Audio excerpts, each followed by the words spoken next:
Alberto, ¿alguna vez te has preguntado cuál es el peor barco de la historia? Pues la verdad es que no, macho malo. Me alegra que lo preguntes, porque hoy vamos a hablar del Tesaraconteres. Antes de nada, tendremos que darle un repaso muy por encima a la evolución naval de la antigua Grecia. ¿A que suena divertido? En el año 315 a.C., Demetrio I de Macedonia construyó el Heptarreme, un barco con 7 bancos de remero y un casco mucho mayor para que cupiese toda la tripulación. Estas innovaciones técnicas impulsaron una carrera armamentística entre los reinos helenísticos. Demetrio derrotó a los egipcios en el año 306 con su flota de heptarremes, lo que incitó a la dinastía tolemaica a construir una flota mayor. En el año 288, Demetrio, según fuentes escritas de la época, ya había construido barcos de 8, 9, 16, 20 y hasta 30 barcos de remeros. Esa tendencia al gigantismo llevó a Ptolomeo IV a construir una nave de 40 bancos de remeros, el Tesaraconteres, que significa 40 remos. Según las descripciones de Ateneo de Náucratis, la construcción de esta inmensa nave de guerra puso fin a la carrera armamentística, rompiendo con los récords de tamaño y peso. Pronto, las flotas volvieron al uso de navíos de 4, 5 y 8 bancos de remeros. A pesar de lo que pueda parecer, la evidencia escrita sugiere que no se construyeron muchos catamaranes gigantescos.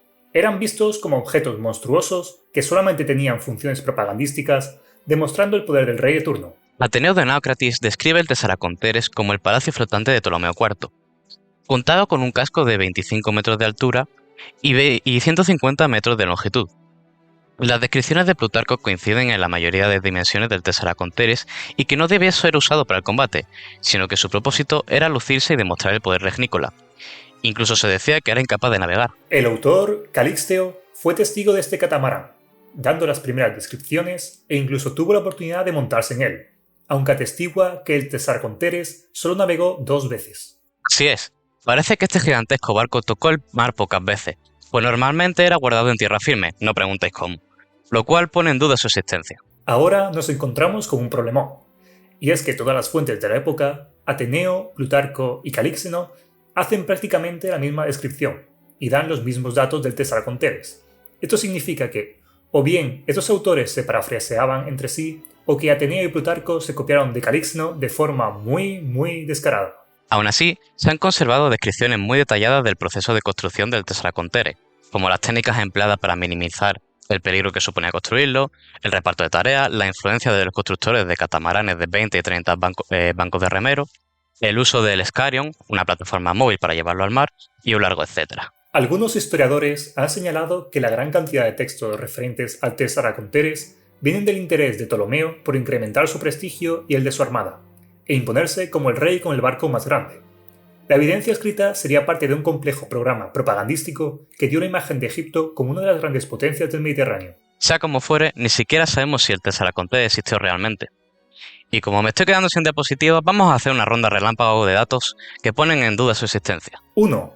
No existe evidencia del uso en combate de barcos de más de 8 bancos de remeros. 2. Aunque fue clasificado como un barco de guerra, todas las descripciones coinciden en que solo se usaba como palacio flotante. 3. Se supone que fue construido con las proporciones de un barco militar y equipado con suministros de combate, pero todas las descripciones coinciden en que no se usó en batalla. 4. Tesaraconteres significa 40 remeros, lo cual indica que cada remo era empujado por 40 personas. Los trirremes eran empujados por 3, los cuadrirremes por 4 y así con todos.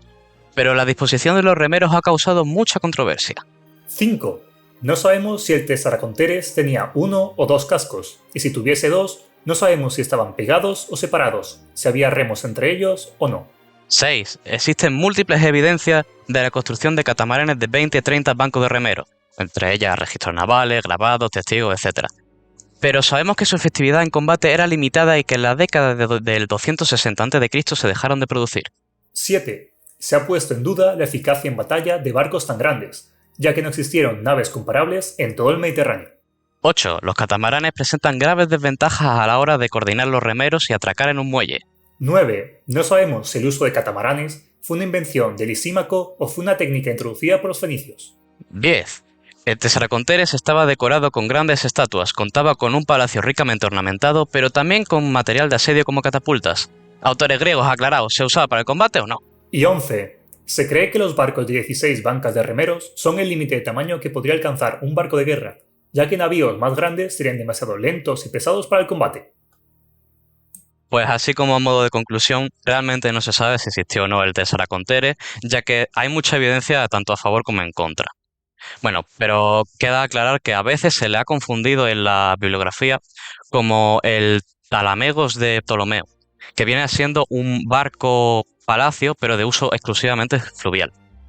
Pero bueno, así en definitiva, se trataba de un barco muy inútil, pero que ayudó a mejorar la imagen pública de la dinastía tolemaica de Egipto.